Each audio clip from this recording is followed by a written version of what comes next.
Hola, ¿qué tal estáis, Rockets? ¿Cómo va todo? Aquí me pillas haciendo un poquito de rodillo y básicamente a raíz de la situación en la que nos encontramos y las dudas que me van diciendo mis deportistas, gente allegada, etcétera, sobre el entrenamiento del rodillo, pues digo, voy a aprovechar mientras entreno un ratito y te cuento 4 cosas que has de saber para el entrenamiento en rodillo.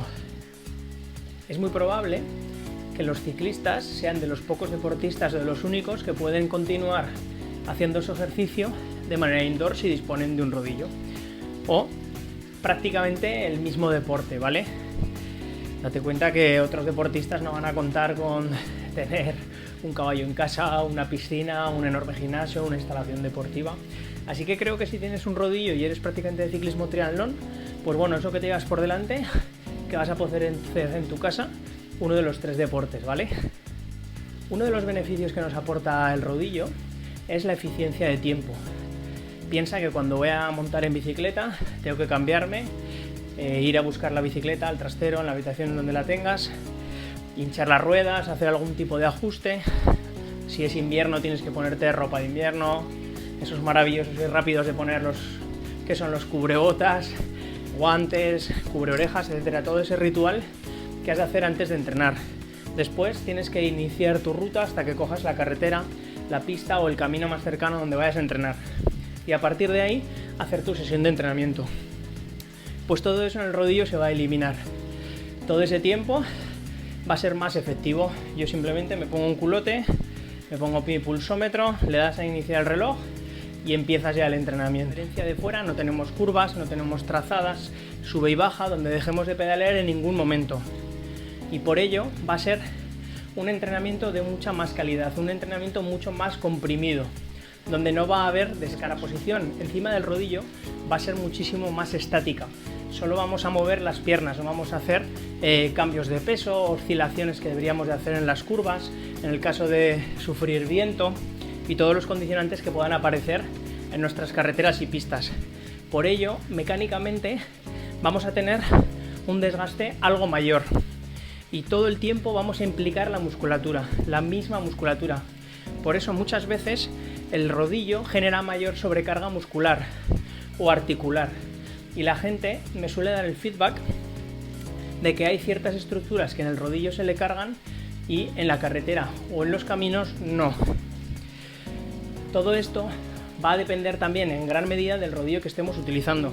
Hay varios tipos de rodillo, ahora mismo no voy a enumerar todos, pero básicamente lo más diferenciador, aparte de el ruido externo, comodidad, transferencia de datos de potencia, etcétera, lo más relevante va a ser la capacidad de inercia que tenga ese rodillo.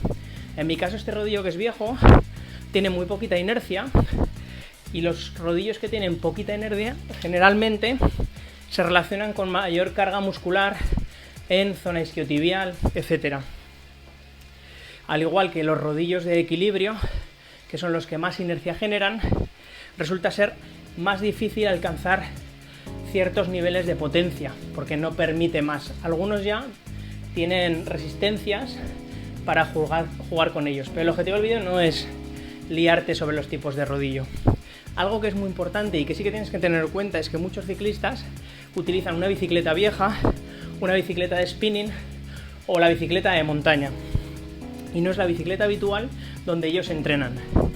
¿Y qué pasa? Que nuestras medidas no son las mismas en ambas bicicletas. Entonces por ello es un error. Lógicamente, si tú tienes unos patrones biomecánicos en una bicicleta, vas a tener que cumplir los mismos en la otra. Si por el contrario tienes un sillín más alto, utilizas unas calas diferentes, una diferencia de biela, una distancia de biela mayor, cualquier pequeño ápice de diferencia va a marcar posiblemente una carga muscular o alguna alteración que notemos por algún lado y muy probable en un actor repetitivo en el tiempo una posible lesión. Otro de los hándicaps más importantes va a ser el tema de la ventilación y la refrigeración. Si estás observando, yo estoy cerquita de una ventana y aquí abajo tengo un ventilador que me está aportando una corriente. Al yo no estar en el exterior y recibir una corriente de frente y una temperatura externa, lo que tiene que hacer mi organismo es dedicar parte de su energía a disipar todo ese calor y a regular mi temperatura corporal. Por tanto, se va a producir mayor sudoración. Esa mayor sudoración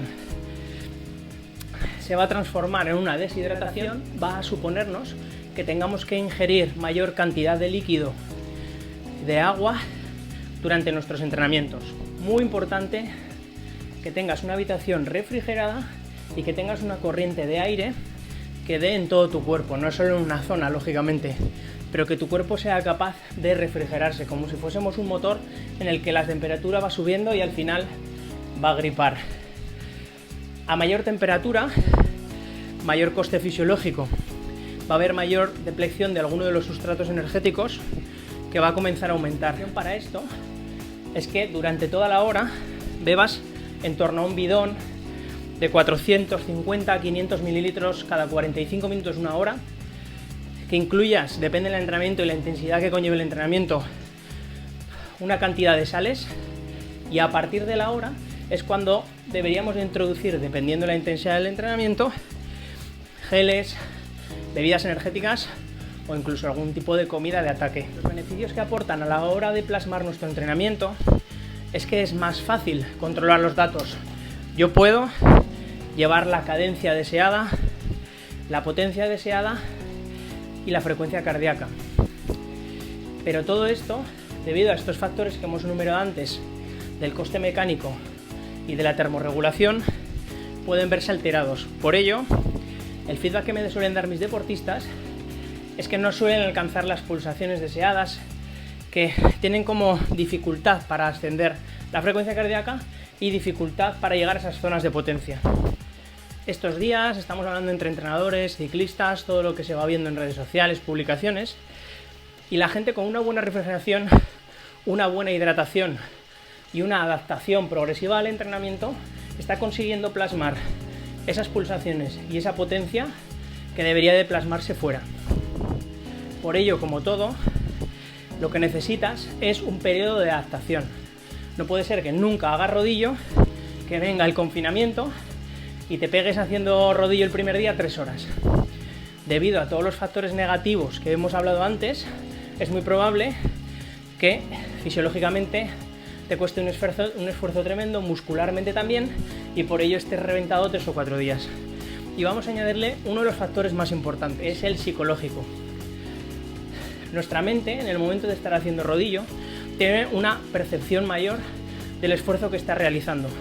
No tenemos distracciones externas, no tenemos el movimiento de manejo, condicionantes de tráfico, de nuestro pelotón, etc.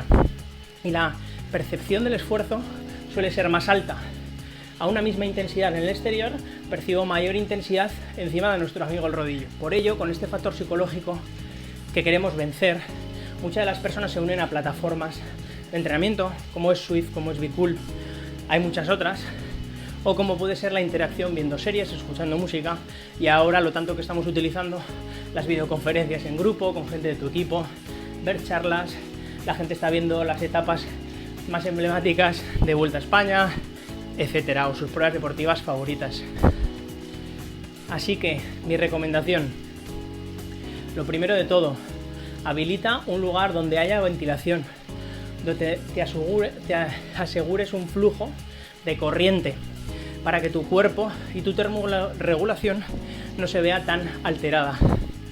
Asegúrate de una hidratación con agua constante. Ve tomando también algo de sales. Yo llevo los dos. Dependiendo de la intensidad del entrenamiento, pues me tomo más cantidad de sales o más cantidad de glucosa. Todas las necesidades nutricionales que tú tengas en tu deporte, siempre no tengas duda de consultar a un profesional nutricionista especialista en rendimiento deportivo o en deporte, porque no todos somos igual. Depende de tu tasa de sudoración y de muchas cosas. Algo de lo que yo me he dado cuenta como deportista, que yo siento y que mis deportistas estén de acuerdo conmigo, es que al hacer series más largas es más duro.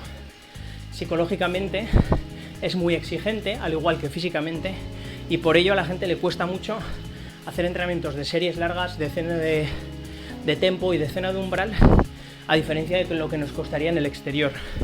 Por ello mi recomendación es hacer un trabajo interválico de series más cortas. Ideal, trabajo de consumo de V2 Max, trabajo de fuerza, de simular subidas. Un trabajo que me gusta mucho es el trabajo en pirámide, haciendo 1 minuto subiendo, 30 segundos 1 minuto de llano, 2 minutos, simular una subida de manera piramidal. Y otro de los entrenamientos que es más enriquecedor puede ser un fartlek. ¿Por qué? Porque el fartlek lo puedes establecer por cadencias, por potencias y frecuencias cardíacas. Incluso puedes ponerte de pie en la bicicleta y eso te dará que sea un movimiento más dinámico y es muy probable que estructuralmente, fisiológicamente y psicológicamente te lo pases mejor. Todos los autores y entrenadores que he estado leyendo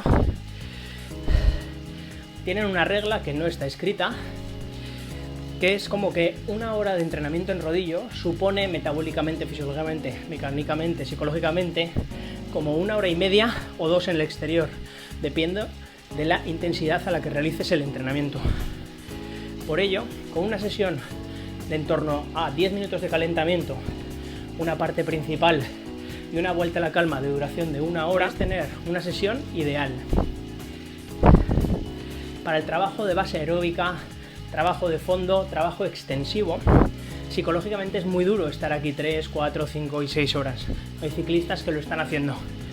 Pero me parece una buena propuesta que citan varios autores, que es la de hacer doble sesión. Hacer una primera sesión por la mañana y una segunda sesión por la tarde, que nos va a obligar a trabajar en la fatiga previa de la mañana. Y si ya pones en marcha diferentes protocolos de nutrición y alimentación que te hagan llegar más fatigado o menos a la segunda sesión, puede generarnos adaptaciones muy interesantes. Pero eso sería un tema para otro vídeo. También, principalmente durante el calentamiento, suelo mandar a mis deportistas que pedaleen solo con una pierna, sintiendo el pedaleo de una pierna, sintiendo el pedaleo de la otra, realizando contrastes de cadencia. Me parece que ese trabajo en el rodillo, al no ser peligroso como en la carretera sería sacar un pie, puede ser muy enriquecedor a la hora de ser consciente de cómo estás ejecutando tu pedalada, a cómo estás alineando tu articulación, etc. Al igual que si tienes un dispositivo donde te está dando el equilibrio de la pedalada, puedes ser también muy consciente de cómo estás pedaleando. Así que podemos aprovecharnos muchísimo del feedback que nos van a dar nuestros dispositivos. Bueno, espero que os haya gustado el vídeo, que os haya podido ayudar. Simplemente es una pincelada de esas 4 cosas que está respondiendo constantemente a la gente y que creo que cualquier persona que entrene con una bicicleta en casa debería de saber. Así que nos vemos en la próxima. Yo sigo con mi entrenamiento del rodillo. Uy, va, que me toca serie. ¡Hasta luego!